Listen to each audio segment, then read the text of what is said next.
কেবল গঙ্গা অববাহিকা জুড়েই ১৮১টি বাঁধ নির্মাণ করেছে ভারত।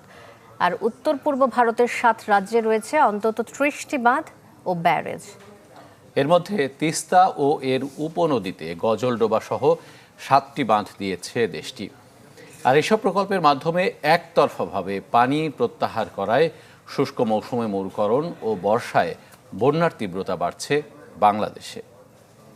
Redmi 13 স্টাইল বানাই দুনিয়া কাঁপায়।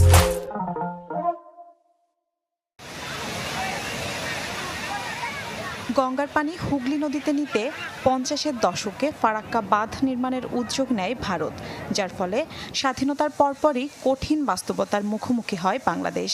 গঙ্গার পানির হিস্যা থেকে বঞ্চিত হওয়ার পাশাপাশি ক্ষতির মুখে পড়ে দেশের পরিবেশ ও জনজীবন। ইন্ডিয়া ওয়াটার রিসোর্স ইনফরমেশন সিস্টেমের তথ্য বলছে, কেবল ফারাক্কা নয়, গঙ্গা অববাহিকা জুড়ে ১৮১টি বাঁধ নির্মাণ করেছে ভারত, যেগুলো গঙ্গার বিভিন্ন উপনদীর উপরে নির্মাণ করে একতরফাভাবে পানি প্রত্যাহার করে নিচ্ছে উজানের এই দেশ। India water resource information system জানায়, সিকিমে উৎপত্তি হওয়া তিস্তা ও এর উপনদীর ওপরে গজলডোবা সহ মোট ৭টি বাঁধ দিয়েছে দেশটি। তিস্তার উপনদী রঙ্গিত, রংপো ও রংলি নদীতে একটি করে এবং বাকি 4টি তিস্তার যাত্রাপথের বিভিন্ন অংশে সিকিম, পশ্চিমবঙ্গের কালিম্পং এবং জলপাইগুড়ির গজলডোবায় স্থাপন করা হয়েছে, যার মাধ্যমে তিস্তার ৮০% পানি প্রত্যাহার করে নিচ্ছে ভারত। ভারতের সরকারি তথ্য অনুযায়ী উত্তর পূর্ব ভারতের ৭ রাজ্যে রয়েছে অন্তত ৩০টি বাঁধ ও ব্যারেজ।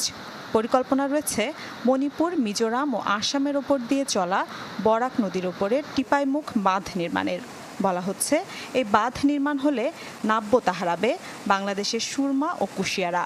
শুধু তাই নয়, বিশেষজ্ঞদের আশঙ্কা, ভূমিকম্পের ঝুঁকিতে থাকা অঞ্চলটিতে বাঁধ নির্মিত হলে তা ভেঙে বড় সংকট বয়ে আনতে পারে। ১৯৯৭ সালের জাতিসংঘ পানি প্রবাহ কনভেনশন অনুযায়ী অভিন্ন নদী এমনভাবে ব্যবহার করা যাবে না যাতে অপর দেশ ক্ষতিগ্রস্ত হয় বা নদীর স্বাভাবিক প্রবাহ বাধার মুখে পড়ে। তবে আইনকে বৃদ্ধাঙ্গুলি দেখিয়ে দশকের পর দশক শুষ্ক মৌসুমে পানি প্রত্যাহার করে চলেছে ভারত, আর বর্ষায় তা ছেড়ে দিলে বন্যায় ভাসছে বাংলাদেশ। দেশটির বিশেষজ্ঞদের দাবি, ফারাক্কার প্রভাবে নদীর স্বাভাবিকতা হারিয়ে উজানে বিহার ও উত্তরপ্রদেশ এবং ভাটিতে সুন্দরবন পর্যন্ত বিপর্যয়ের সৃষ্টি হয়েছে। তাই বহুদিন ধরেই ফারাক্কা বাঁধের বিরুদ্ধে আন্দোলন চালিয়ে আসছে মালদহ, মুর্শিদাবাদের গঙ্গা তীরবর্তী লোকজন।